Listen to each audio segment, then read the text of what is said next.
First, there was the trade war. Now, there is the propaganda war. Earlier this week, the United States cracked down on China's state-run media organizations in the country, branding them foreign missions and tools of Beijing's propaganda machine.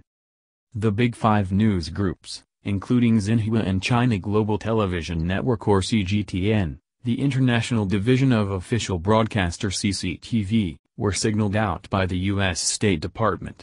So were China Radio, the English-language China Daily newspaper and the People's Daily, the mouthpiece of the ruling Communist Party.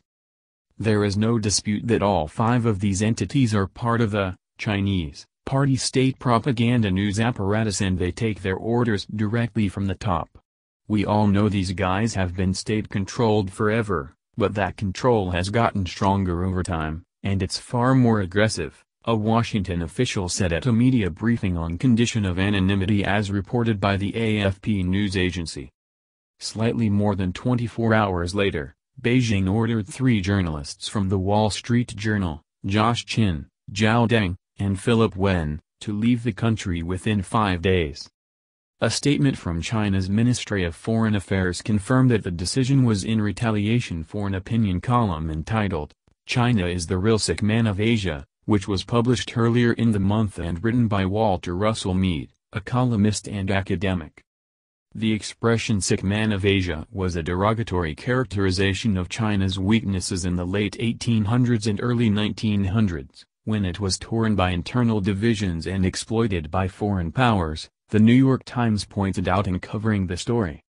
Still, many critics believe this was a tit-for-tat response to the State Department's action.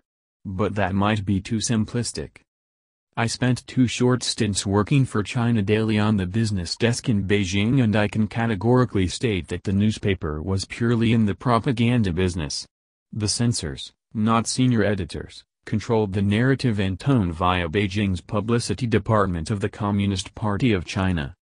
By 2016, the vice-like grip continued to tighten after President Xi Jinping visited the headquarters of the CCTV network and the People's Daily, and made it clear that journalists must give absolute loyalty to the CCP. For China Daily, that resulted in a shakeup of senior Chinese editors and a refocus of the core message of Xi and the party. Under Xi's leadership, a firmer grip on information control was brought in, both in traditional media and the Internet. When Xi visited CCTV and the People's Daily, he forcefully emphasized that all media in China bears the party surname. Sally Xiaojin, a lecturer in journalism at the University of Sussex in the United Kingdom, wrote for The Conversation, an academic website, nearly 4 years ago. Since then, Xi's administration has pumped more than $1 billion on an annual basis in ramping up its global media presence, a study by Reporters Without Borders revealed. In China's pursuit of a new world media order, RSF investigated Beijing's strategy to control information beyond its borders, a project that poses a threat to press freedom throughout the world. In the spirit of the Beijing regime, journalists are not intended to be a counterpower but rather to serve the propaganda of states. If democracies do not resist, Beijing will impose its propaganda, which is a threat for journalism and democracy. Christophe Deloyer, the Secretary General of Reporters Without Borders, said last year. A research document by Freedom House also found that China Daily's spending in the U.S. soared from $500,000 in the first half of 2009 to more than $5 million in the second 6 months of 2019.